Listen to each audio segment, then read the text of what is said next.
Tugasku menemanimu.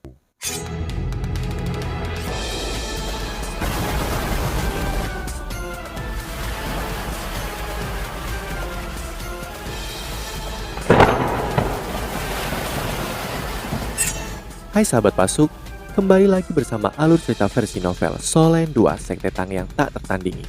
Jangan lupa like, subscribe, dan nyalakan tanda lonceng. Mari kita lanjutkan. Melihat sikap Guru Zoyi dan Wang Dong membuat para siswa lain linglung. Mereka tidak tahu apa yang terjadi. Guru Zoyi melambai ke arah mereka. Kalian bisa kembali dan bersiap dulu. Meskipun siswa lain sangat penasaran dengan apa yang terjadi, mereka tidak berani. Mereka buru-buru meninggalkan kantor Guru Zoyi. Wang Dong berbicara dengan tidak sabar. Guru Zoyi, apakah Yu Hao belum kembali? Jika kamu belum melihatnya, mengapa kita tidak pergi ke sekolah senjata roh dan bertanya kepada mereka? Guru Zoyi mengerutkan alisnya dan sedikit amarah muncul di matanya. Tidak perlu, saya sudah pergi ke sana untuk bertanya kepada mereka. Apa yang dilakukan bocah Yu Hao itu? Dia mengatakan kepada saya bahwa para guru dari sekolah senjata roh menemaninya. Tetapi ketika saya bertanya kepada Fan Yu, dia mengatakan bahwa Yu Hao mengatakan kepadanya para guru dari sekolah roh pelindung membawanya untuk mendapatkan cincin jiwa. Bukankah dia berbohong kepada kedua belah pihak? Pada akhirnya tidak ada yang pergi bersamanya. Jangan bilang bocah itu memasuki hutan Stardust sendirian. Mendengar kata-katanya, Wang Dong segera menjadi lebih cemas. Tidak mungkin, dia bahkan tidak memiliki keterampilan jiwa menyerang. Jadi bagaimana pergi berburu binatang buas sendirian? Itu terlalu berbahaya. Tidak mungkin, tidak mungkin. Kenapa dia sebodoh itu? Guru Zoyi berbicara dengan suara rendah. Dia pasti menyembunyikan sesuatu dari kita. Segera pergi ke asrama kakak kelas, bawa Bebe dan Tang ya ke sini. Yu Hao milik Sekte Tang. Mereka mungkin tahu apa yang terjadi. Jika Bebe dan Tang Ya mengikutinya ke hutan Stardust, kita bisa tenang. Wang Dong berbalik dan pergi. Saat ini dia hanya berdoa agar Bebe dan Tang Ya belum kembali. Mereka pasti mengikuti Yu Hao untuk membantunya mendapatkan cincin jiwa. Namun kenyataan tidak hanya berubah karena kemauan seseorang. Dalam beberapa saat Bebe dan Tang Ya muncul di dalam kantor Guru Zoyi. Meskipun mereka baru saja tiba, mereka benar-benar di sini. Setelah mendengar bahwa Yu Hao belum kembali, mereka berdua tercengang. Bebe berkata, Guru Zoyi, adik laki-laki kami masih baik-baik saja saat terakhir kami melihatnya. Dia tidak mungkin pergi berburu binatang buas sendirian. Meskipun kami melihatnya membunuh binatang jiwa saat pertama kali melihatnya, ia terluka. Selain itu, binatang buas yang dia bunuh adalah dari peringkat 10 tahun. Kali ini dia mencari cincin jiwa keduanya. Dengan kekuatan tempurnya, bahkan dengan alat jiwa tingkat rendah dan seni bela diri sekte kami, itu masih akan sangat sulit baginya untuk menghadapi binatang jiwa ratusan tahun. Kultivasinya masih terlalu rendah. Adik laki-laki kami sangat cerdas, tapi mengapa dia bertindak begitu bodoh? Mereka semua saling memandang, tidak peduli bagaimana mereka memikirkannya. Mereka hanya tidak bisa mengerti mengapa Yu Hao berbohong kepada semua orang ketika dia meninggalkan akademi. Dia belum kembali. Guru Zoyi cemas, tetapi Guru Fan Yu bahkan lebih cemas dari Guru Zoyi. Sangat sulit baginya untuk menemukan murid yang begitu baik dan bahkan mengungkapkan jumlah talenta yang mencengangkan di bidang penciptaan alat jiwa. Namun, dia benar-benar membohongi semua orang. Tapi akan aneh jika dia tidak merasa cemas. Dia tidak sepenuhnya yakin mengapa Yu Hao melakukan ini. Namun dengan pemahamannya tentang Wo Yu Hao, dia tahu bahwa dia bukan orang yang tidak bisa diandalkan. Dia pasti memiliki kesulitan yang tidak memberinya pilihan selain melakukan ini. Setiap orang yang dekat dengan Yu Hao memiliki pemikiran berbeda. Beberapa dari mereka marah, ada yang menyesal, dan ada yang bingung. Namun tidak ada dari mereka yang bisa memikirkan alasan sebenarnya mengapa Yu Hao menyembunyikan kebenaran dari mereka. Tapi waktu tidak berhenti untuk siapapun. Dalam sekejap mata hari berlalu. Dalam sekejap mata hari kedua berlalu. Akhirnya tiba waktu untuk mendaftar ulang di Akademi Shrek. Para siswa dari berbagai kelompok tahun semuanya melapor dan mendaftarkan nama mereka. Ujian masuk sudah berakhir dan para pendatang baru sudah memasuki sekolah. Namun para siswa dari kelompok tahun lainnya masih menunggu ujian kemajuan yang akan datang. Periode pendaftaran dimulai dari pagi hari dan berlanjut sampai sore sebelum berakhir. Wang Dong sudah menyelesaikan pendaftaran ulang. Setelah itu dia dengan cemas berdiri di pintu masuk akademi dan menatap keluar menunggu. Mengapa dia belum kembali? Mengapa? Aturan Akademi Shrek sangat ketat. Jika kamu tidak dapat mendaftar tepat waktu, kamu akan dipaksa meninggalkan sekolah. Langit berangsur-angsur gelap, tetapi dia masih belum kembali. Saat Wang Dong memandang ke kejauhan, tatapannya sudah agak linglung. Dia baru berusia 12 tahun dan dia sedikit lebih muda dari Yu Hao. Selama 12 tahun hidupnya, ini adalah pertama kalinya dia banyak memikirkan orang lain. Kakinya sudah mati rasa setelah berdiri begitu lama. Adegan kegiatan dan studinya dengan Yu Hao di kamar asrama selama setahun terakhir melayang di benaknya tanpa henti. Mereka pergi ke kelas bersama, berkultivasi bersama, berpartisipasi dalam penilaian siswa baru bersama, menjadi juara bersama, makan ikan bakar bersama, dan menyelesaikan tahun-tahun pertama mereka di Akademi Shrek bersama. Saya sudah kembali, jadi di mana kamu? Langit berangsur-angsur menjadi gelap dan matahari terbenam meninggalkan warna merah pucat di tepi cakrawala. Cahaya matahari terbenam sangat indah tetapi tidak mampu menerangi kabut di hati Wang Dong. Terlambat, dia sudah terlambat. Dia sudah melewati waktu pendaftaran, dia tidak akan berhasil.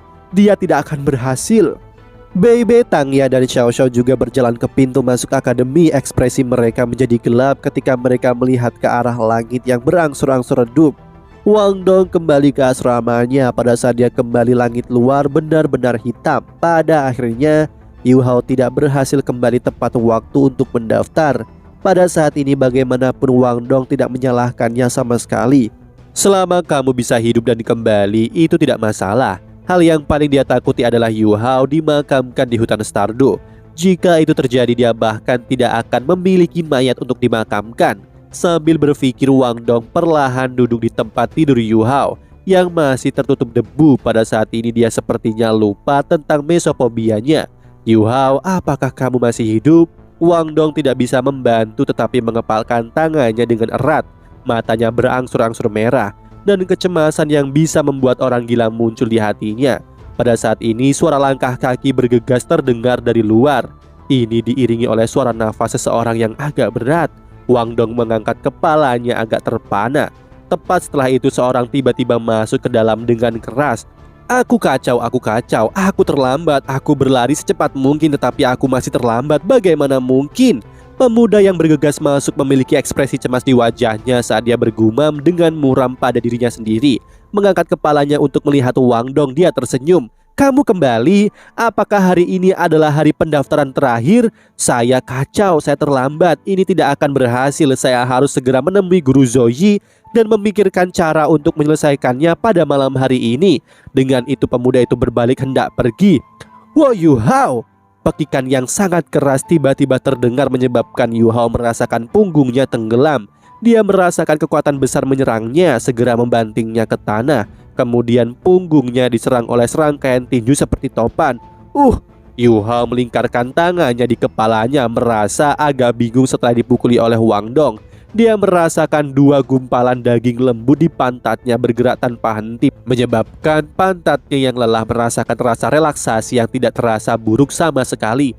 Kamu masih ingat untuk kembali, kau bajingan? Kau masih ingat untuk kembali? Aliran air mata jatuh dari mata Wang Dong. Ini adalah pertama kalinya dia benar-benar mengkhawatirkan seseorang selain keluarganya. Begitu dia melihat Yu Hao, dia merasakan sesuatu di hatinya hancur. Ini menyebabkan emosinya yang tertekan meledak tanpa kendali. Tinjunya secara bertahap berhenti dan dia tiba-tiba mulai menangis sambil duduk di punggung Yu Hao. Yu Hao awalnya merasa agak suram setelah dipukuli oleh Wang Dong saat dia ditekan ke tanah. Dia tidak bisa bangun bahkan jika dia mau. Untuk waktu tertentu Yu Hao benar-benar bingung. Wang Dong, untuk apa kamu menangis? Kenapa kamu bertingkah seperti perempuan? Yu Hao sangat terdiam. Bajingan, tidakkah kamu tahu betapa khawatirnya semua orang? Saya bahkan berpikir kamu telah menjadi tumpukan kotoran dari binatang buas di hutan Stardew. Mengapa kamu harus berbohong kepada kami dan memberitahu kami bahwa seorang guru menemanimu? Kenapa kamu pergi sendiri? Wang Dong duduk di punggung Yu Hao, tangannya memegang bahunya dengan kuat saat dia berbicara dengan marah. Ini, para guru tidak mungkin tahu kan? Yu Hao bertanya dengan agak bersalah. Bahkan kamu tidak kembali, apakah mungkin bagi mereka untuk tidak mengetahuinya? Wang Dong menggertakkan giginya dengan marah, ingin menggigit Yu Hao beberapa kali untuk melampiaskan amarahnya. Yu Hao tersenyum pahit. Kenapa kamu tidak bangun? Kamu tidak berat, tapi kamu tidak bisa terus menekanku seperti ini. Baru saat itulah Wang Dong bereaksi seolah-olah dia tersengat listrik. Dia menembak lurus ke atas, wajahnya memerah. Yu Hao berbalik dan bangkit melihat Wang Dong yang dipenuhi air mata. Dia tahu bahwa ia khawatir tentang keselamatannya. Sambil menggaruk kepalanya dia berkata, "Maaf, aku sudah membuatmu khawatir. Saya tidak berpikir bahwa saya akan membutuhkan waktu selama itu. Itu sebenarnya karena saya lupa waktu." Setelah menyeka air matanya, Wang Dong menatapnya dengan ganas. "Kau membohongi kita semua. Kamu harus memberiku penjelasan logis untuk ini." Yu Hao tersenyum nakal. "Lihat saja dirimu. Kau terlihat seperti wanita kecil yang menangis. Kemana perginya kekuatan penguasa jiwa tipe penyerang? Siapa yang kamu panggil seorang wanita kecil? Apakah kamu tidak ingin mencari Guru Zoyi? Cepat pergi, saya akan ikut." Guru Zoyi juga sangat marah. "Kamu sebaiknya berdoa untuk keberuntungan." Saat berbicara, Wang Dong mendorong Yu Hao keluar dari pintu dengan tidak sabar. Setelah meninggalkan asrama mereka, Wang Dong akhirnya tenang. Dia tiba-tiba merasakan ketenangan pikirannya saat dia memandang Yu Hao yang ada di depannya. "Apa yang sedang kamu lakukan? Kamu bahkan berbohong kepada guru." Wang Dong bertanya. Yu Hao tersenyum pahit, sulit untuk menjelaskan semuanya. "Saya akan membicarakannya begitu kita menemui Guru Zoyi. Saya tidak bisa menjelaskan semuanya sekarang." Wang Dong berkata, "Bagaimanapun berhati-hatilah. Saya merasa bahwa terlambat tidak akan menjadi masalah. Meskipun aturan akademi sangat ketat, mereka jauh lebih santai untuk murid inti seperti kita. Bagaimanapun kamu adalah murid inti sekolah senjata roh. Masalahnya adalah kamu sekarang harus menjelaskan alasan mengapa kamu berbohong kepada guru. Selama Guru Fan Yu dan Guru Zoyi bersedia melindungimu, tidak akan ada masalah besar. Saya yakin kamu mengetahui sifat Guru Zoyi." Guru Fan Yu belum mengatakan apa-apa tentang ini, tapi dia pasti sangat khawatir. Yu Hao sudah memikirkan rencana selama perjalanannya kembali. "Aku benar-benar punya alasan khusus mengapa aku melakukan ini. Saya yakin mereka pasti akan memahaminya." Mereka tiba di area kantor guru. Para guru dari halaman luar tinggal di dalam blok kantor. Lantai bawah adalah blok kantor, sedangkan lantai di atasnya adalah rumah guru. Namun Yu Hao dan Wang Dong belum pernah ke rumah Guru Zoyi. Dengan demikian mereka hanya bisa mencoba peruntungan ke kantornya. Keberuntungan mereka tidak buruk sama sekali. Lampu di kantor Guru Zoyi masih menyala. Yu Hao dan Wang Dong mendengar suara-suara deru Guru Zoyi. "Fan Yu, apa yang baru saja kau katakan? Kita sudah melakukan semua yang kita bisa untuk mengolahnya, tetapi dia benar-benar berbohong kepada kita dan melarikan diri. Dia bahkan belum kembali. Menurutmu apa alasannya ia harus berbohong? Jangan bilang padaku bahwa seorang guru yang membantunya mendapatkan cincin jiwa tidak berguna baginya.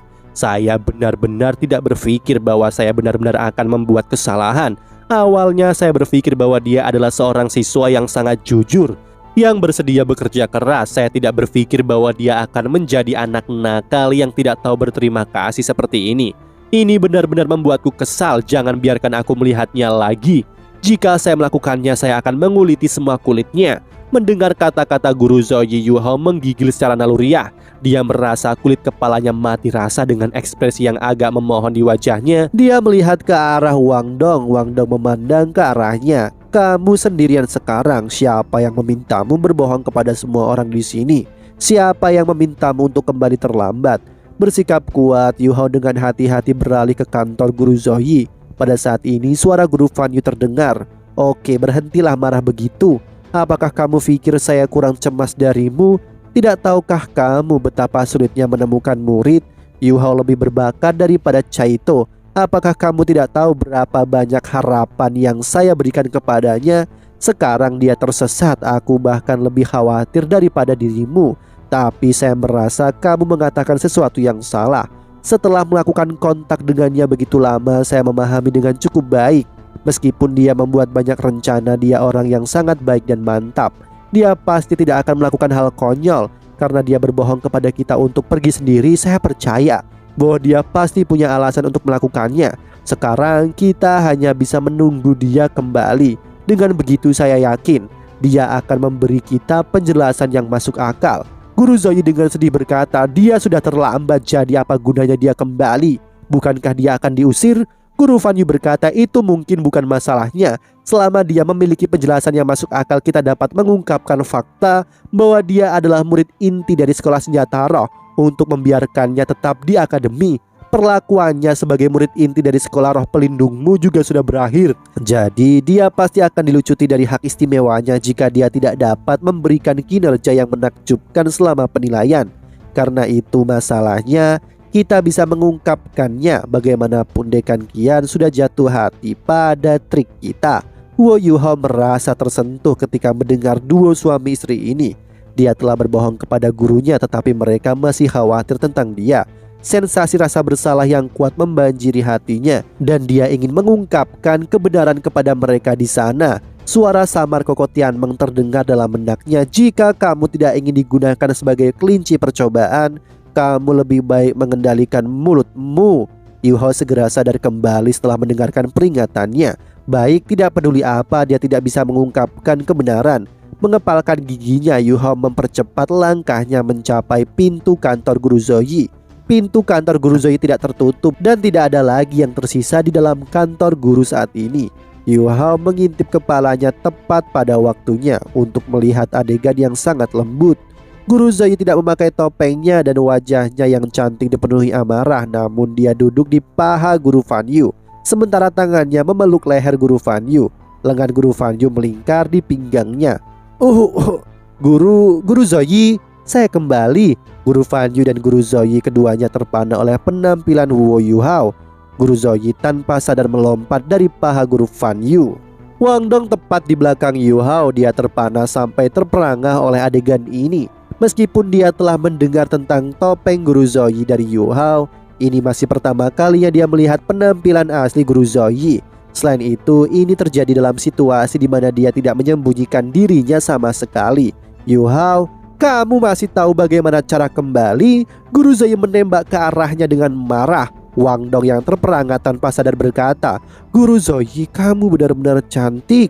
Guru Zoyi yang sombong tertegun sejenak. Dalam sekejap, api kemarahan di dalam hatinya berkurang lebih dari 30%. Dia menatap tajam ke arah Yuhao. Ikuti aku, masuk dan tutup pintu. Guru Fan Yu duduk tanpa bergerak. Pandangannya tertuju pada Yuhao. Meskipun dia baru saja membebaskan murid yang dia banggakan, bisakah dia benar-benar tidak marah sama sekali? Menurunkan pandangannya, Yuhao dengan patuh memasuki kantor Guru Zoyi. Di sisi lain, Wang Dong menutup pintu setelah masuk. Yuhao berjalan mendekati Guru Fan Yu berlutut. Guru, saya telah melakukan kesalahan. Hati Guru Fan Yu pada awalnya dipenuhi dengan api kemarahan. Yuhao telah kembali dan dia sedang menunggu muridnya ini memberikan alasan, namun Yuhao tidak memberikan alasan untuk membebaskan diri. Sebagai gantinya dia langsung berlutut untuk mengakui kesalahan. Garis kaku di wajah Guru Fan Yu segera melembut. Mengapa? Guru Fan Yu berkata dengan acuh tak acuh. Yuhao mengangkat kepalanya memberikan jawaban yang diisi dengan rasa bersalah. Guru, saya telah melakukan kesalahan. Saya seharusnya tidak berbohong kepadamu dan Guru Zoyi. Namun aku takut kamu akan mengkhawatirkanku.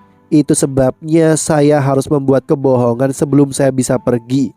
Ini karena aku bahkan tidak yakin apakah aku akan bisa kembali ketika aku pergi.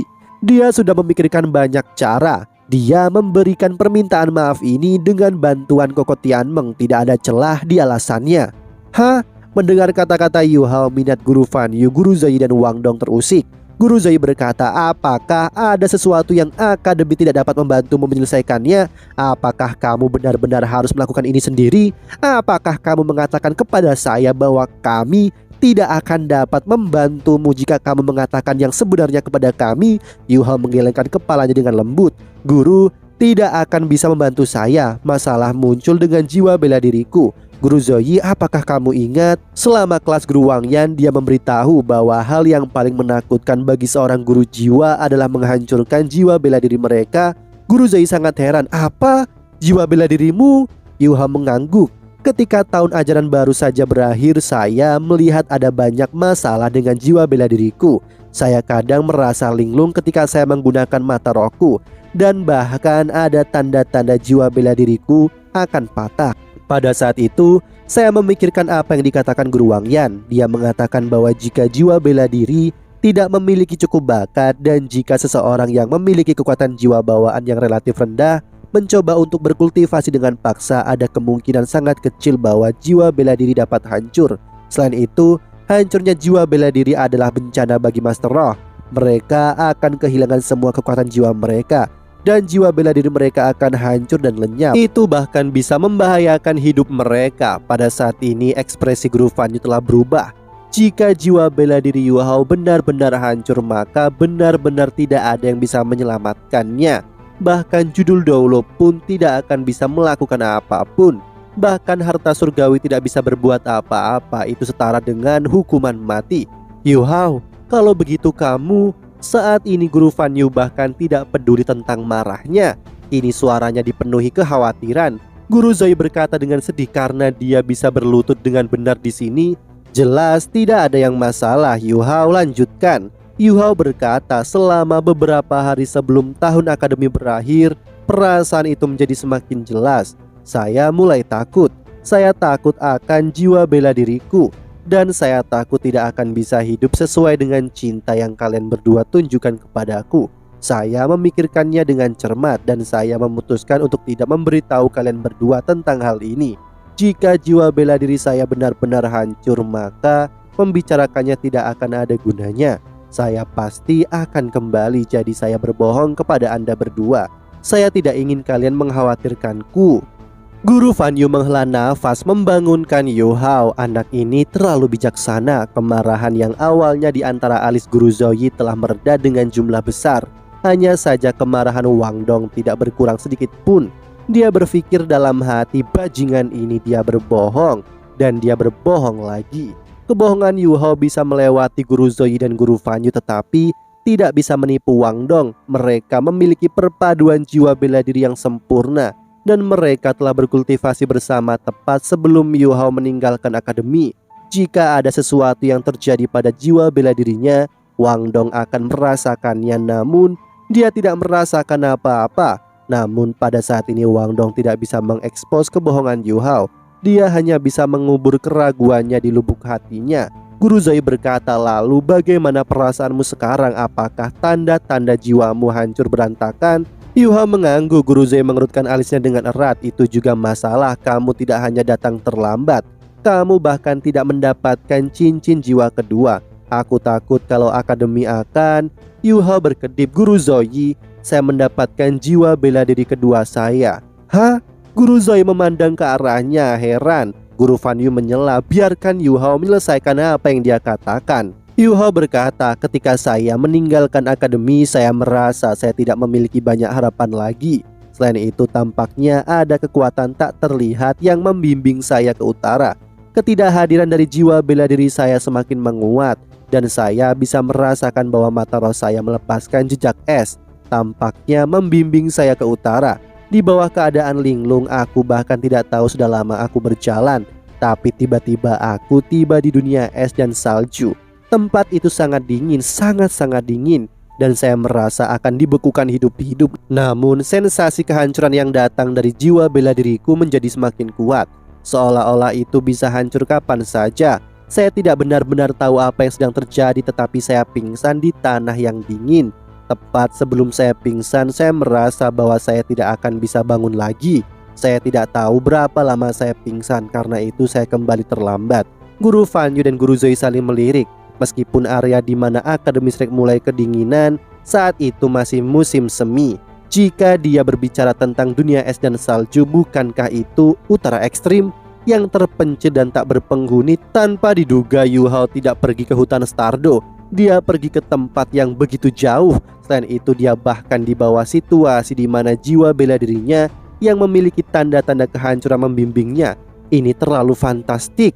Yu Hao melanjutkan, pada saat saya bangun hari masih siang. Saya tidak tahu berapa lama waktu telah berlalu, tetapi tubuh saya sudah terkubur di bawah salju. Ketika saya membuka mata, penglihatan saya dipenuhi dengan benda putih gelap. Saya pikir saya sudah mati, tetapi saya menyadari bahwa ada sesuatu yang tidak beres. Setelah beberapa saat, kondisi tubuh saya masih sangat normal, dan saya bahkan bisa merasakan aliran kekuatan jiwaku. Selanjutnya, mata roh saya telah sepenuhnya stabil. Mereka tidak lagi memiliki masalah. Aku keluar dari salju, baru kemudian saya menyadari bahwa saya masih berada di lokasi asliku. Lebih mengejutkan lagi, ledakan kekuatan ekstra sepertinya berada di dalam tubuhku. Saya menemukan kalajengking mati yang lebih dari 1 meter di dekat tubuh saya. Seluruh tubuhnya putih bersih sedangkan ekornya berwarna hijau giok. Ada banyak benda kristal di permukaan cangkangnya.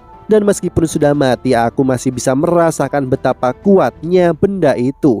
Kalajengking giok es, Guru Zoe menarik nafas dalam-dalam sementara mata Guru Fanyu dipenuhi dengan keheranan. Demikianlah kisah untuk kali ini. Sahabat Pasuk, jangan sedih, jangan bimbang, apalagi galau. Karena aku kan selalu menemanimu.